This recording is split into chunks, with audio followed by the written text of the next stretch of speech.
Welcome to TIMFD. Today is my favorite day with your hosts, David Towner and Sam McKeown. If this podcast does speak to you, please like, share, and comment. Let your friends know all about us. And now, here's your hosts, Dave and Sam. Well, good afternoon. You'll notice I'm here by myself today. Dave is taking some time off, and there's some things that you'll hear about in the upcoming episodes and weeks and months as we go by, but his daughter passed away a little while ago. There will be a link in this episode to her service, and there's where you can get all the information about her death and the celebration of life that we had for her and what is going on. But today I wanted to talk about an issue that arose out of Rebecca's life and her death. One thing I will say right away is we know that Rebecca was saved. We know that even though she struggled here on earth, she's dancing with Jesus today. So always keep that in mind. Your salvation is through Christ Jesus. I'm going to be giving you some information today. It could be a little tedious, but I encourage you to listen. It's vital information, and we really need to understand what's going on in our country with mental illness, with mental health issues, and some of the things that we need to do to help folks who are struggling. The information that I've come up with contains information from studies by organizations like Substance Abuse and Mental Health Services Administration, Centers for Disease Control and Prevention, and the U.S. Department of Justice. There's different terminology, and there's terms like serious mental illness, and mental health disorders may seem like they're referring to the same thing, but in fact, they are not. They refer to specific diagnostic groups for that particular study. If you have any questions on the statistics, I will post a link to the article so that you can jump on the links and see what's there and get the information firsthand for yourself. But here's some just disturbing things when you stop and think about it. 1 in 5 U.S. adults, remember this is just the United States, it's not worldwide, but 1 in 5 U.S. adults experience a mental illness each year. 1 in 20 U.S. adults experience serious mental illness each year. 1 in 6 U.S. youth, look at this, 6 to 17 years old, 1 in 6 experience a mental health disorder each year. 50% of all lifetime mental illnesses begin between the age of 14, or by the age of 14, and 75% by the age of 24. That 14 to 24-year-old range is so crucial to diagnose and to begin to help folks who are struggling with mental illness. Most of us know this fact, but suicide is the second leading cause of death among people aged 10 to 34. Second leading cause of death. When it comes to mental health issues, you're not alone. Trust me, you're not alone. 21% of U.S. adults experienced mental health illness in 2020. That's 52.9 million people. 1 in 5. 5.6% of U.S. adults experienced a serious mental illness in 2020. 14.2 million. 1 in 20 adults. 16.5% of U.S. youth aged 6 to 17 experienced a mental health disorder in 2020. 7.7 million young adults. 7.7 million.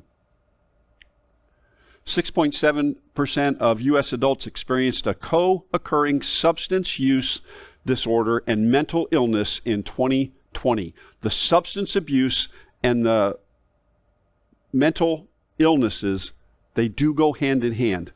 That's 17 million people, folks, in 2020 alone. 17 million. I have some breakdowns on ethnic groups and things like that, and I'll get into some of them. Remember, these are not my numbers, and I am not meaning to point out any one age range or ethnic group, but here are the breakdowns. Non-Hispanic Asians, 13.9.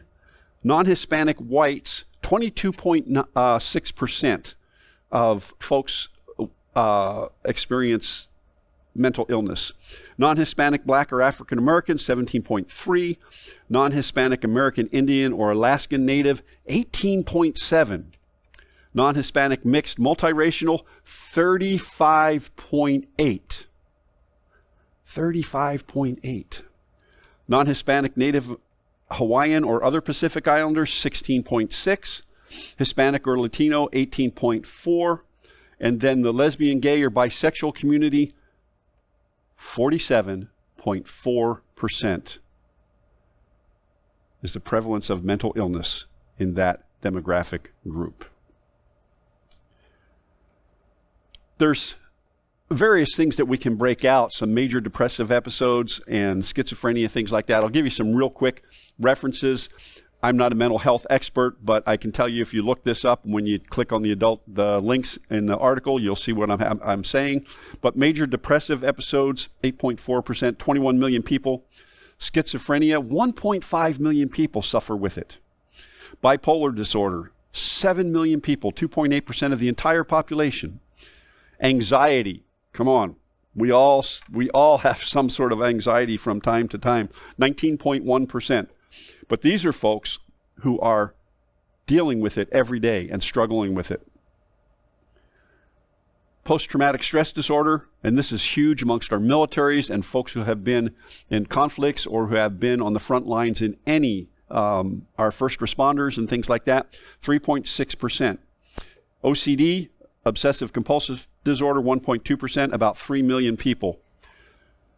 Borderline personality disorders, 1.4%. Now, you have to take a look at these numbers in context.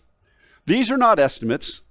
These are based on folks who have been diagnosed or who have actually gone for help. This is not an estimate. This is actual diagnosis. So what percentage of the population that's suffering from a mental disorder is not even going and seeking help? Some of the mental health care matters. There's some concerns about the care that our folks who have mental health issues, diseases, compulsions, about the care that they're getting. Only about 46.2% of U.S. adults with mental illness received treatment in 2020. It's not even half. 64.5% of U.S. adults with serious mental illness received treatment. Now you got to stop and think about that. At some point in time, people with a mental illness will probably pop over into the serious mental illness if they haven't gotten help. 65%, almost 65% received help with a serious mental illness. 50.6% of U.S. youth aged 6 to 17 with mental health disorders received treatment in 2020. That's not enough. We're not recognizing the mental health issues and disorders in our young people. We're not listening to what they're saying. And by we, I mean society, adults, pastors, teachers. We're all so concerned about pushing an agenda and pushing stuff on folks that we don't pay attention to what's going on with our young people. Now, I don't want to sound like I'm preaching at you or lecturing you or anything else. These numbers just astounded me. And I'm going to make no apologies for as hard as this seems. This is something we need to take a hold of. If you are listening to this and you've gotten this far, we're not even quite halfway through, then you understand that this is a serious issue and this is something that we need to deal with. And there are things you can do to help. And at the end of this, we'll get into that. One of the problems that we have is that folks don't go and look for help. Let me give you some real quick numbers by demographics. The treatment rates between males is 37.4, females 51.2. The women are smarter than we are, guys. They're getting help, okay? Lesbian, gay, and bisexual, 54% are seeking help. Non-Hispanic Asians, 20%. Non-Hispanic white, 51%. Non-Hispanic, Black, or African American, 37%. Non-Hispanic, mixed, multiracial, 43%. Hispanic or Latino, 35%. We have to bring those numbers up. We have to make mental health a priority, and we have to make it accessible to all ages, ethnic groups, background. Doesn't matter. Doesn't matter if you're a white male. Doesn't matter if you're gay or lesbian or bi. That doesn't matter. The help needs to be there. Here's a frightening fact. Only 11% of adults with mental illness, 11% of adults, they had no insurance. 11%. 11% with serious mental illness had no insurance. So what are we going to do about it? I'm not talking about socialized medicine or anything else, but what are we going to do about getting help for somebody who has no insurance? There's organizations out there, there's things out there that can be done. And so we need to begin to, as a community, come together and see that folks can get help, and it's not going to cost them an arm and a leg. Medical expenses are so outrageous. I got a bill for an office visit, okay? An office visit for a family member. Our copay was $40. Do you know what they billed insurance for an office visit? This is a 15-minute office visit. $320 for a 15-minute office visit. We paid our copay, and our insurance picked up the rest. Something has to be done about that cost, and something has to be done about the cost of treatment for mental illnesses. There's about 150 million people that live in designated mental health professional shortage areas. We really have to help with that. There are a lot of ripple effects when it comes to mental health issues, and it can be a snowball effect. It can move from a ripple effect to a tidal wave real quickly. And just real quick, but people with depression have 40% higher risk of developing cardiovascular, metabolic diseases than the general population. Think about that. If we treat the depression, the risk of heart disease, metabolic diseases goes down substantially. Therefore, the cost of healthcare goes down substantially. 32% of U.S. adults with mental illnesses also experience substance abuse disorders. It's going to snowball. Substance abuse eventually leads to jail time. Eventually, it just does. It's a snowball effect. The rate of unemployment with folks who have mental illness is 6.4% as opposed to 5.1%. There's some very high functioning folks with mental illness, mental disorders that are in the workplace every day, but they struggle. They struggle with either alcohol, drugs, bipolar. They struggle, but they show up. And we're not recognizing the symptoms. At least 8.4 million people in the U.S. provide care to an adult with mental or emotional health issues. Get this one. Caregivers of adults with mental or emotional health issues spend an average of 32 hours per week providing unpaid care. 32 hours, that's a full-time job. And it is. It is a full-time job. If you have family members who have mental illnesses, if you have Alzheimer's is just, it's snowballing across the country. They have no idea how to cure it. They have no idea how to treat it. I just read an article that they signed a bill allowing payment for an Alzheimer's drug, but they'll only pay for the Alzheimer's drug if you're in the study of the drug, because the drug is not generally approved yet. I don't see the sensibility in that. We need more help for the caregivers while we work on the cause and the cure. They still don't know. They still don't know. They can do tests to say how many of the markers you have for Alzheimer's. I have 2. There's 4.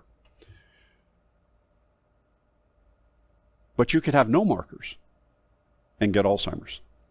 You could have all 4 markers and get Alzheimer's. You could have all 4 markers and never get Alzheimer's or dementia. They just don't know.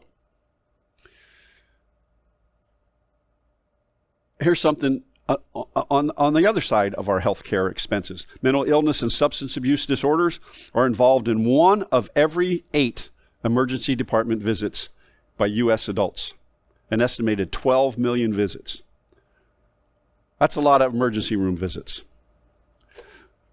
I have a daughter who works emergency room, and she's a coordinator. I don't know what her title is. I honestly don't, because her main study was radiology, but she coordinates. Anyway, she can attest to this.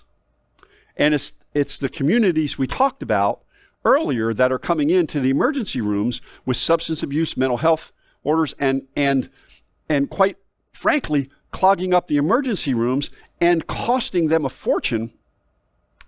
But yet, what is it, 11% don't even have insurance.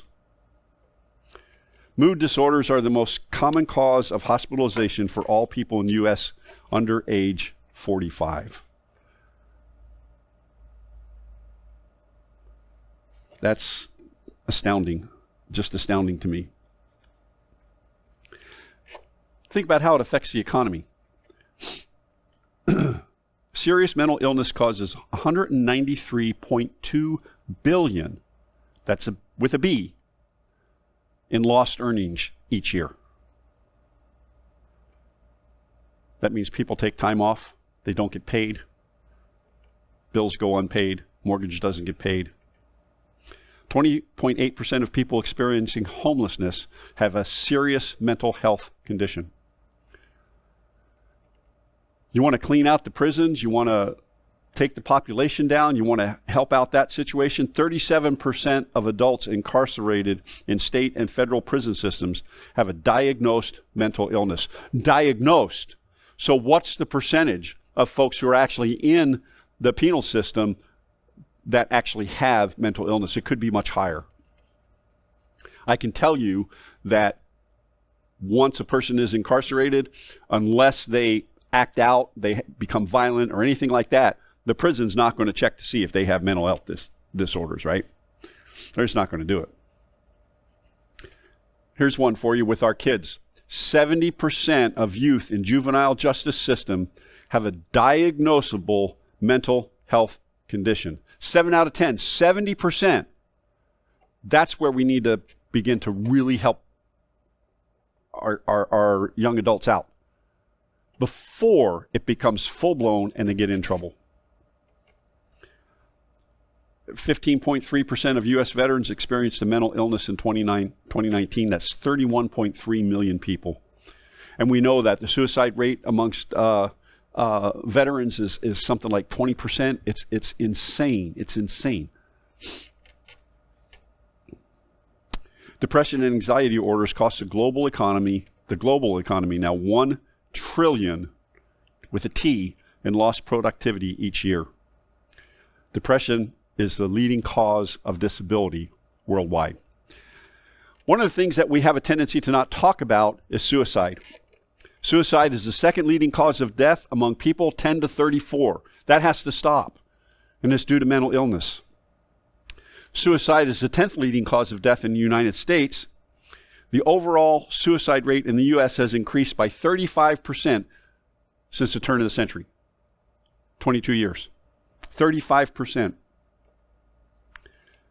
46%, almost half of the people who die by suicide had a diagnosed mental health condition.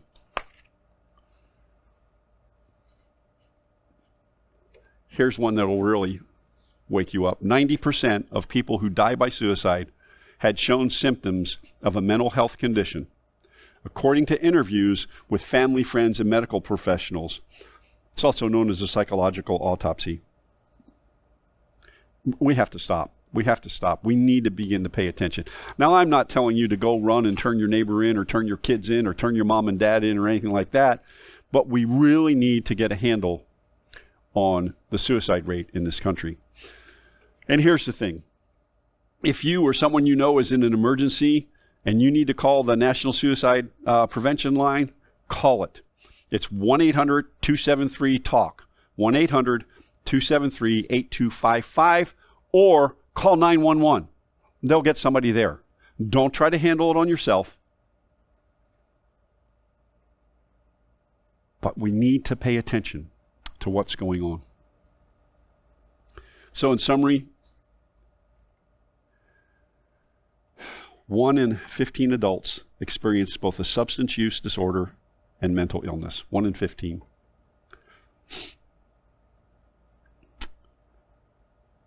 Among U.S. adults who did receive mental health services, 17.7 million experienced delays or cancellation in appointments. 7.3 million experienced delays in getting prescriptions. 4.9 million were unable to access needed care. One of the statistics that really was kind of frustrating to me is that 26.3 million U.S. adults received virtual mental health services in the past year. 50% of those had serious mental illness. How can you deal with that over Zoom? I'm really concerned about our young adults, our young people, ages 10 to 17. 1 in 6 experienced a major depressive episode. 3 million had serious thoughts of suicide. 1 in 5 young people report that the pandemic had a significant negative impact on their mental health. And there's a whole bunch more. I haven't even begun to get into the criminal justice system. One of the things that really needs to change is access to care. 3 in 5 people, 63% with a history of mental illness, did not receive mental health treatment while incarcerated in state and federal prisons.